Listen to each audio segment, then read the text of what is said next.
In previous episodes, I started at McLean Mill National Historic Site, then hiked along the E&N Railway, both current grade and original grade.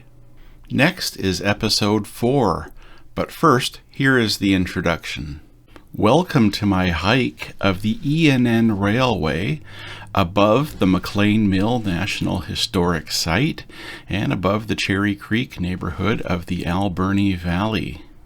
Here's the location big picture, Vancouver Island on the west coast of British Columbia, and the red circle is the location of my hike north of the city of Port Alberni. And here's a mid-range view of central Vancouver Island, the E&N's Port Alberni subdivision going from Parksville on the right to Port Alberni on the left, and the red circle is the area that I'm hiking. Here's the start and end of my hike, McLean Mill National Historic Site off Smith Road in the Alberni Valley. My outbound leg going from the mill site up to the E&N, arriving at the railway at about mile 29.65 and going eastward to about mile 26.75. And then the blue part is near the end of my hike where I continue back up to the Trestle and beyond to about mile 30.2 and then down a series of trails back to the McLean Mill site. So here is a closer look at the McLean Mill site area and my route through the site and a series of trails up to the railway. I've decided that I want to show a lot of detail in my video, so I've broken this up into multiple YouTube uploads in a series. This is Episode 4, and it's on the E&N Railway from around mile 28.2 above the Cherry Creek neighborhood to mile 30 above McLean Mill, and this includes a nice curved timber frame trestle. Yeah, there's another grease can, grease box. Grease is the word. This is an area that just gets overgrown during the high growth season, June, July.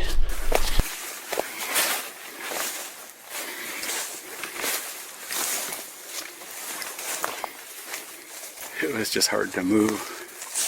Those were thick weeds. But now, I've said it before, this time in mid-March, just with spring ready to start, this is the perfect time. I mean, the sight lines are great, relatively speaking, in terms of foliage. The trees are interesting. You can see them start to bud. The snow is gone, but the creeks are full and making a beautiful sound. So, in terms of the senses, this time here in mid-March is a lovely time for the senses of the sights and the sounds. Oh, even the smells. It just smells nice on a sunny day. Hashtag gratitude always. There's a good chance that this clearing built up area here might have been Bostock, which I think is about mile 28.2. Never found any mention of what it was other than a mention on an old railway timetable. So maybe it was a siding, maybe it was a station, maybe a section house, maybe a combination of all of that.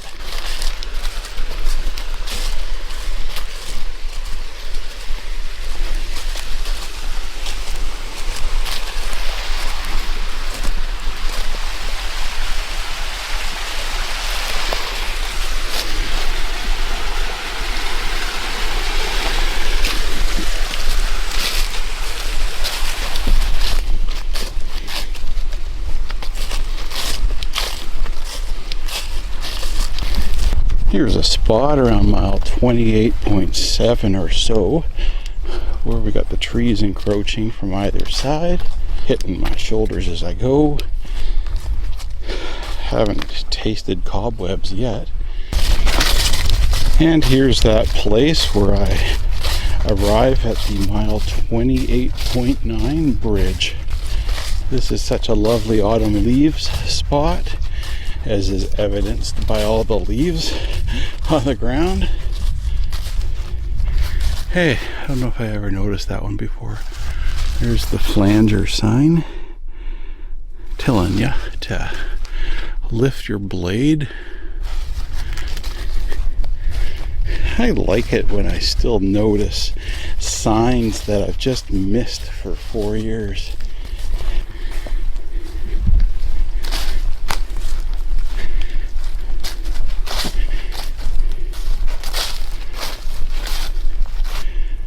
Oh, nice.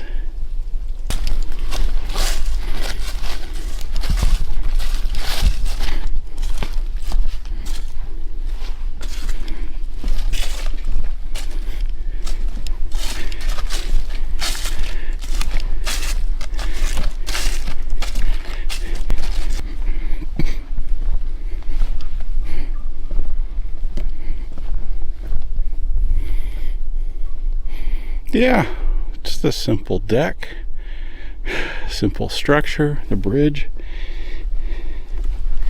going over a little gully. And this is the time in the video where we talk about Broom. This is the worst Broom part of my hike so far. And there are other parts of this subdivision that are a lot worse. Broom is an invasive species. Just grows up in empty spaces like this. And the broom carries ticks. Ticks like to live on the broom. And ticks can carry Lyme disease, and that's a lifelong affliction. Ticks are also just nasty. And so I avoid the areas with a lot of thick, tall broom, like from April or May to the end of September or so. And that limits what I can see. That's especially impacting in the Cameron Lake area.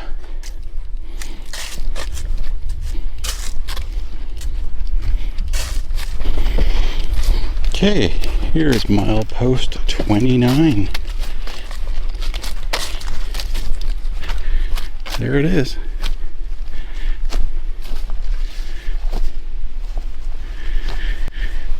Looking back. Let's just keep on going. This is an episode of Filming Me, Filming Me. Here's my setup.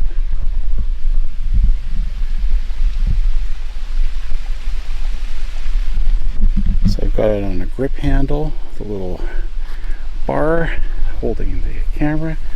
I got the microphone pointed back at me, which is not what most people do, and that's because I'm speaking, so it's catching my voice, and it's a good enough microphone to capture also the sounds around. But yeah, most people with the microphone's pointing back at them, the camera is too, because they're talking to the camera.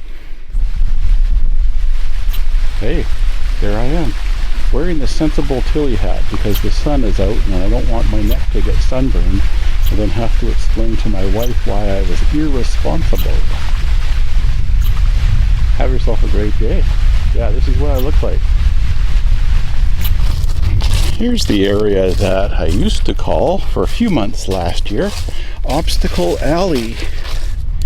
So there are so many trees down in this area leading up to the track culvert around mile 29.4, 29.3.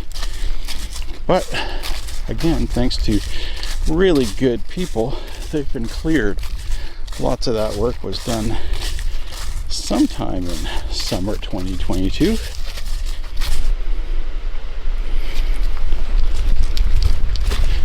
Oh yeah, so nice and smooth to walk now. Again, I'm just so thankful for the people that move these things. I remember last time I was here, after this had been cleared, I was like looking up and going, oh yeah, there'll be more. So there's always thin trees, and maybe they've already been cleared, but there's some slope that gives way.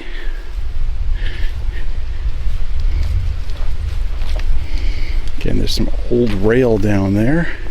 It's a common thing for extra rail to be stored beside the tracks. Oh yeah, the track culvert.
Okay, until I see you again.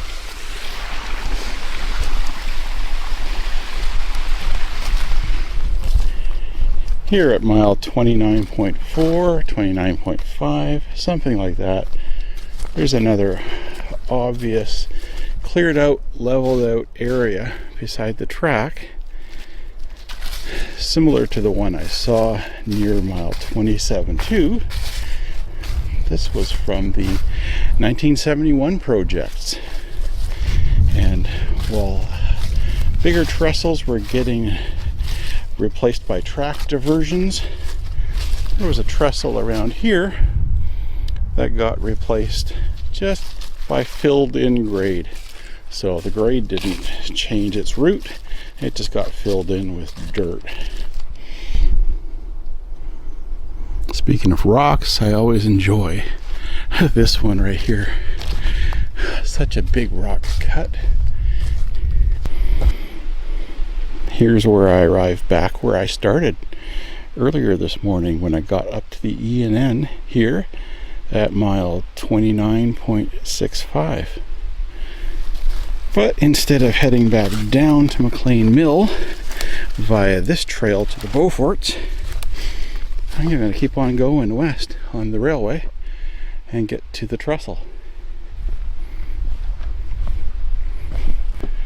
Here's the trail I came up in the morning.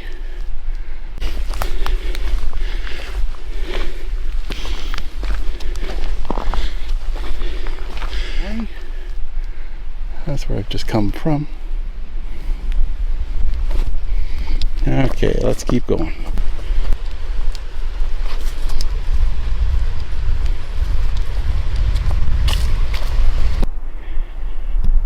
That nice trackside area was the site of yet another battery change. My last battery change of the day, because I'm now using battery number 4, my last one. Two things. One, it's very bright. And two, I'm coming up to a creek. That's the creek that goes under the mile 29.9 trestle.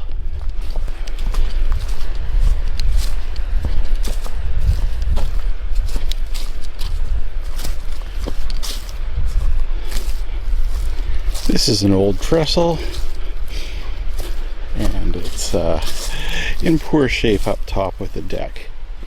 So lots of ties are rotted, soft, crumbly, non-existent. But it's interesting. It's got a nice curve, and it's got a fire barrel platform with a fire barrel still in it, and that's the only one on the E&N's Port Alberni subdivision. Yeah, for real.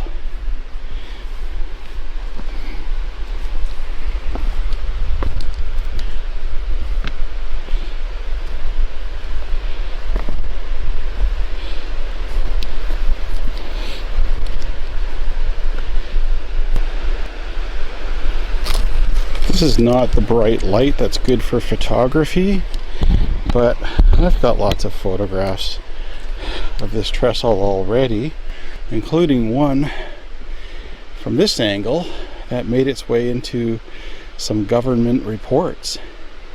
I'm proud of that one.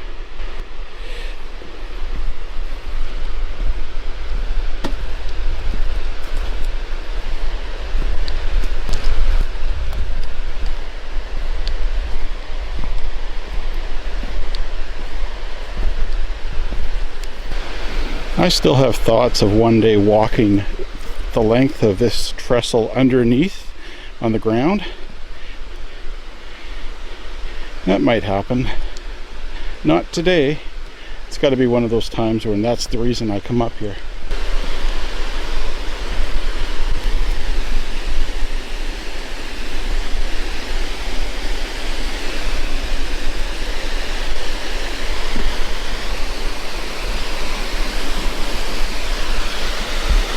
How about that?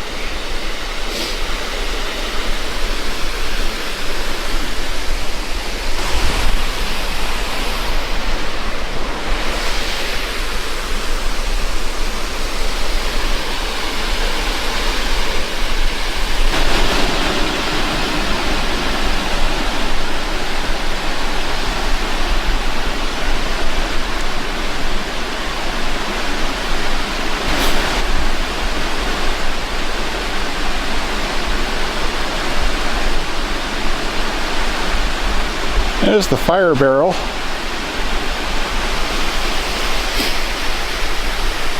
It used to be there.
Okay, until next time.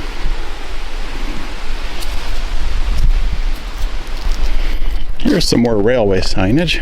On the right, the green triangle tells me to resume speed, although I'm too tired for that. And on the left, milepost 30, and a slow order sign for the other way. Mile 30.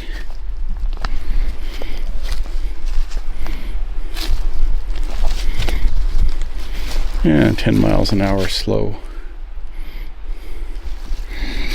Hey, I walk 2 miles an hour usually. Thanks for watching this. In the next episode, which will be the final episode, you'll see me walking the log train trail on my way back to McLean Mill National Historic Site to finish up where I started. Thanks for watching. Have a great day.